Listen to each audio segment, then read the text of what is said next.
नमस्कार, स्वागत है आपका। मैं हूं आपके साथ सुमित झा। कई दिनों के इंतजार के बाद एनडीए में सीटों का बंटवारा तय हो गया। बीजेपी जेडीयू ने संयुक्त प्रेस कॉन्फ्रेंस का आयोजन किया जिसमें इसकी घोषणा की गई। साथ ही यह भी साफ कर दिया कि नीतीश कुमार ही एनडीए के चेहरा होंगे। कुल मिलाकर यह साफ है कि चुनाव में एलजेपी फिलहाल अकेले पड़ गई है।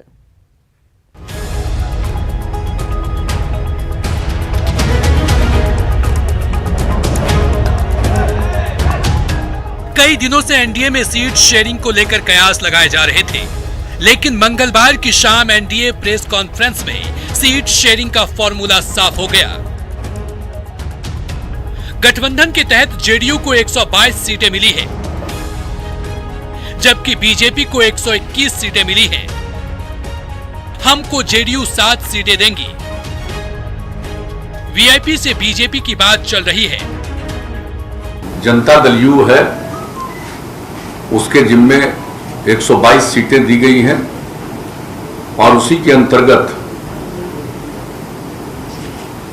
हम पार्टी को, जीतन राम मांझी जी की पार्टी को, उसी के अंतर्गत हम लोगों ने 7 सीटें दी हैं।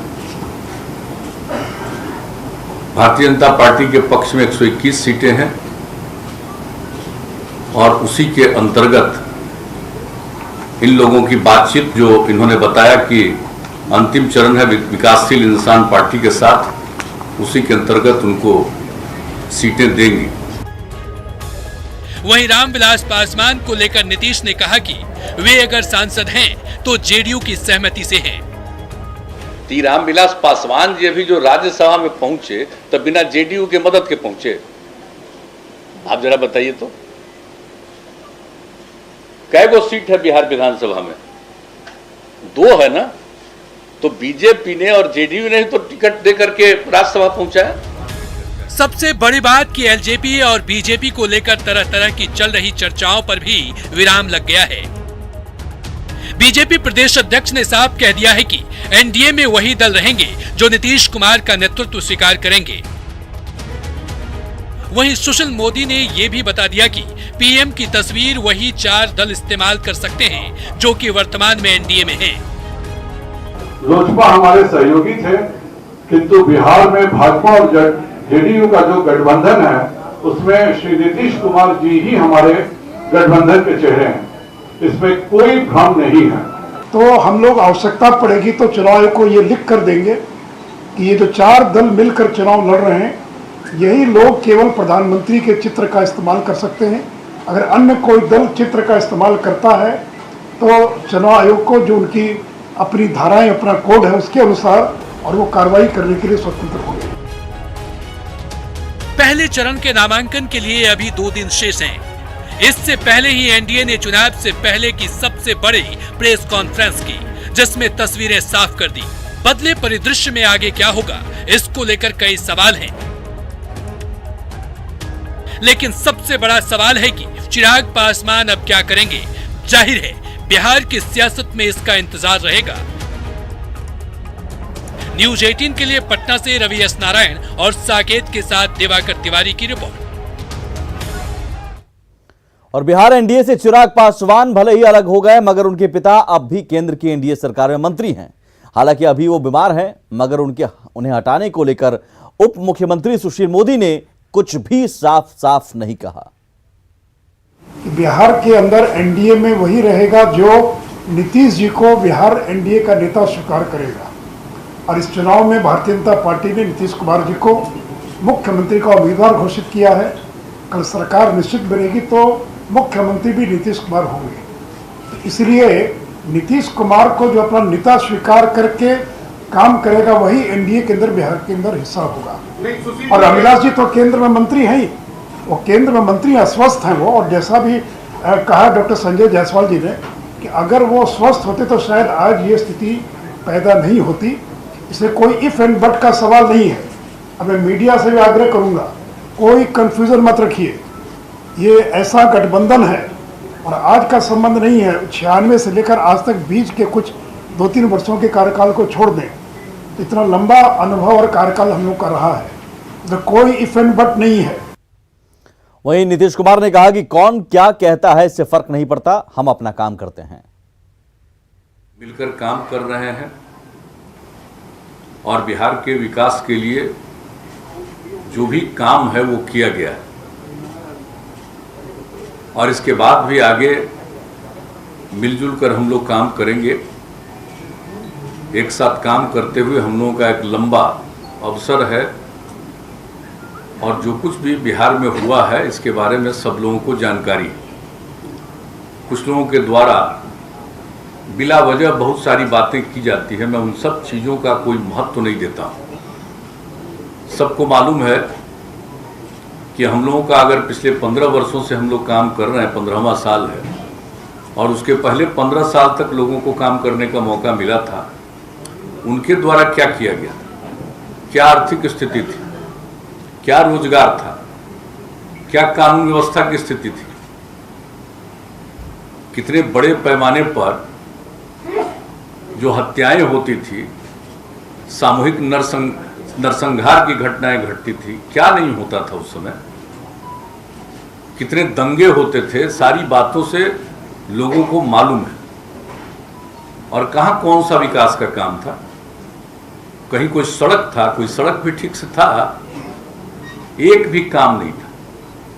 कहां किस तरह से स्कूल चल रहा था, क्या हालत थी कॉलेजों की, यूनिवर्सिटी तक में जो शिक्षक थे, प्रोफेसर्स थे, उनको कब तनख्वाह मिलता था, कितने दिनों पर तनख्वाह मिलता था। हम लोग जब आए 2005 में और 2006 से जो हम लोगों ने काम करना शुरू किया, सब चीज समय पर करना शुरू किया, चाहे शिक्षा का क्षेत्र हो, स्वास्थ्य का क्षेत्र हो, विकास का क्षेत्र हो।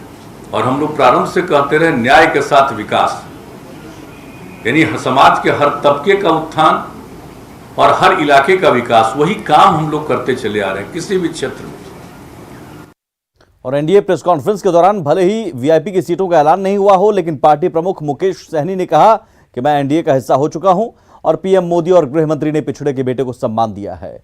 उम्मीद से कम लेकिन 2 अंकों में सम्मानजनक सीटें मिली हैं। मुकेश ने एक बार फिर महागठबंधन पर निशाना साधा। निश्चित तौर पे मैं बहुत बहुत धन्यवाद देता हूं कि हमारे देश के प्रधानमंत्री जी, गृह मंत्री जी जेपी नड्डा साहब और बिहार राज्य के मुखिया श्री नीतीश कुमार जी को कि आज हमें महागठबंधन से बाहर निकलने के बाद हमें एनडीए में सहारा मिला है। और मैं निश्चित तौर पे माननीय मुख्यमंत्री नीतीश कुमार जी के नेतृत्व में बिहार में बदलाव लाने का कोशिश करूंगा। महागठबंधन में सीट शेयरिंग के तहत कांग्रेस के खाते में 70 सीटें आई हैं। पहले चरण के लिए पार्टी ने प्रत्याशियों के नाम का ऐलान कर दिया है, लेकिन कई जगह कार्यकर्ता प्रत्याशियों से खुश नहीं हैं। ऐसे में दिल्ली से लेकर पटना तक हंगामे का दौर जारी है।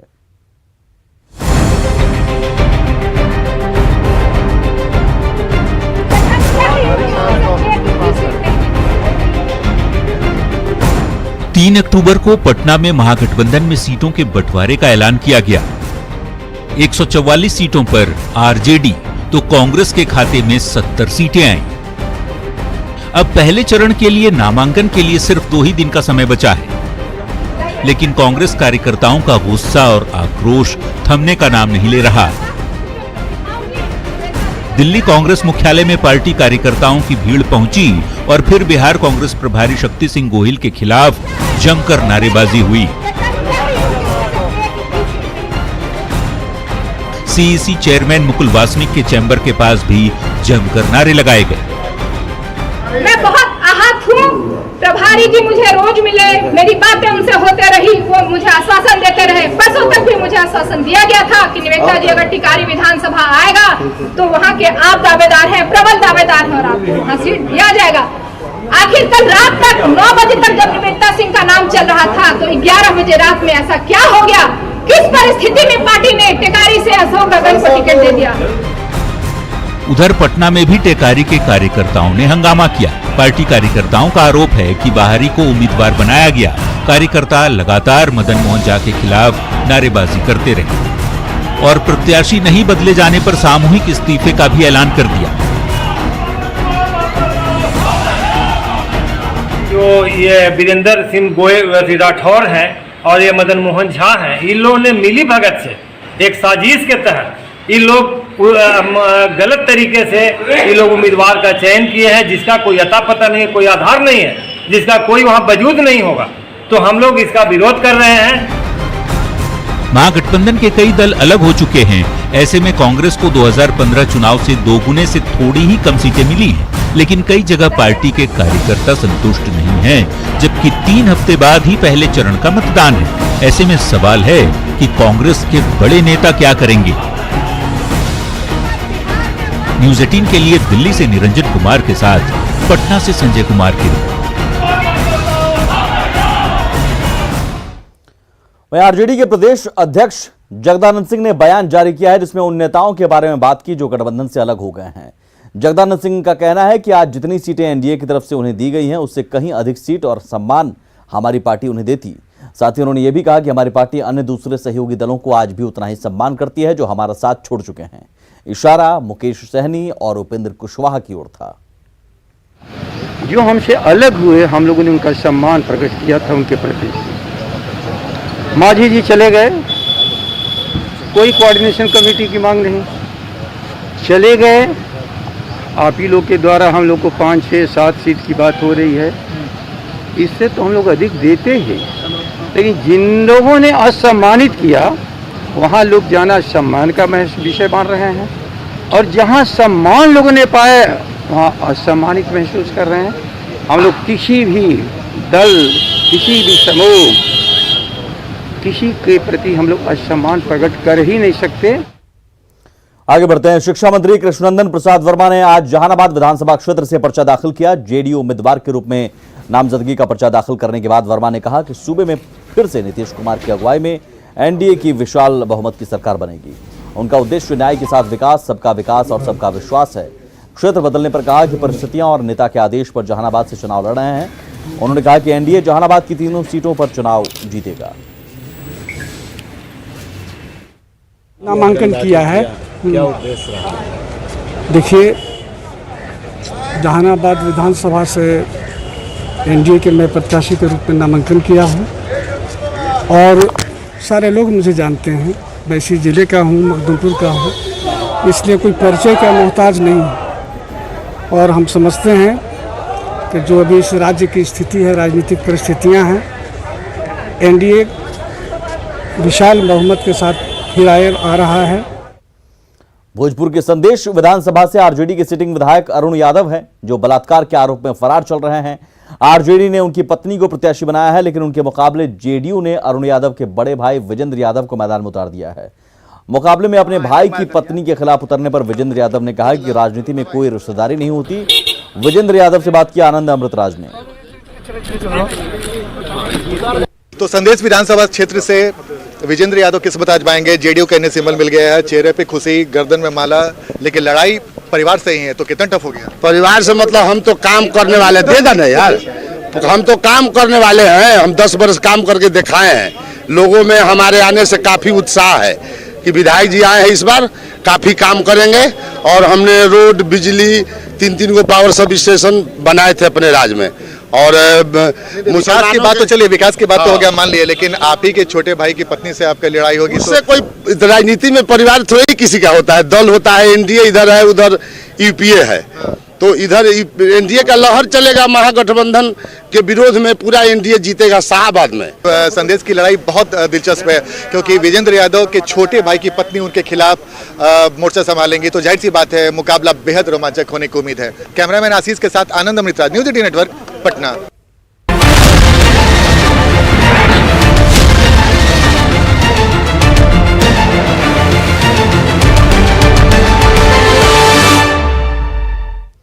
दरभंगा में एक स्कॉर्पियो से 1 करोड़ 11 लाख रुपए बरामद किए गए हैं। इस मामले में पुलिस ने 2 लोगों को हिरासत में लिया है, जिनसे पूछताछ की जा रही है। दोनों लगातार अपना बयान बदल रहे हैं। एसपी ने आशंका जाहिर की है कि ये ब्लैक मनी है। किशनपुर थाना में एक वाहन को चेक किया गया जो समस्तीपुर की ओर से आ रही थी। इसमें लगभग 1 करोड़ के आसपास कैश मिला है, और एक ड्राइवर और एक अन्य व्यक्ति जो साथ में पाए गए हैं कैश के साथ में। और जब इनसे पूछताछ की जा रही है तो ये अपना बयान बार बार बदल रहे हैं। पूछताछ से ऐसा लग रहा है कि ये ब्लैक मनी है, और इसकी सूचना जो जिला के व्यय कोषांग है, व्यय मॉनिटरिंग कोषांग है, उसको दे दी गई है। इसके अतिरिक्त इनकम टैक्स डिपार्टमेंट को भी सूचना दे दी गई है। अब उनके स्तर से इसमें आगे जांच कर कार्रवाई की जाएगी। चुनाव को लेकर दरभंगा और समस्तीपुर मुख्य पथ पर बिशनपुर थाना के पास अभी हम हैं और यहाँ पर पुलिस के द्वारा चेकिंग किया जा रहा था और इस चेकिंग अभियान के तहत दरभंगा पुलिस को एक बड़ी सफलता हाथ लगी है और ये सफलता 1 करोड़ रुपए से ज़्यादा का कैश बरामद हुआ है एक स्कॉर्पियो से। बताया जा रहा है, प्रारंभिक पूछताछ जो है उसमें बताया जा रहा है कि ये पैसा समस्तीपुर से जयनगर ले जाया जा रहा था। स्कॉर्पियो में 2 लोग सवार थे। आप दोनों से पूछताछ जारी है। अभी यहाँ पदाधिकारी हैं, सिटी एसपी हैं, जो सदर एसडीओ हैं और तमाम आला अधिकारी हैं। जो यहाँ कैश जो बरामद हुआ है उसे काउंटिंग किया जा रहा है, मिलाया जा रहा है कि कितना कैश बरामद किया गया है और जो भी सामने तथ्य आ रहे हैं उससे अभी स्पष्ट नहीं हो पाया कि ये पैसा कहाँ ले जाया जा रहा था। लेकिन जयनगर जो गिरफ्तार है वो बता रहा है कि जयनगर लेके जाया जा रहा था पैसा और पुलिस अभी पूछताछ कर रही है। ऐसे में बहुत कुछ बताने की स्थिति में यहाँ के पदाधिकारी नहीं हैं और जो अधिकारी हैं वो अभी पैसे के मिलान में लगे हुए हैं और ये संभावना जताया जा रहा है कि ये क्या हो सकता है, ये हवाला का पैसा है या चुनाव में इसको उपयोग करना था, ये अब जांच के बाद पता चलेगा। विपिन कुमार, न्यूज़ 18 दरभंगा। और अब देख लेते हैं चुनावी हलचल की 20 बड़ी खबरें।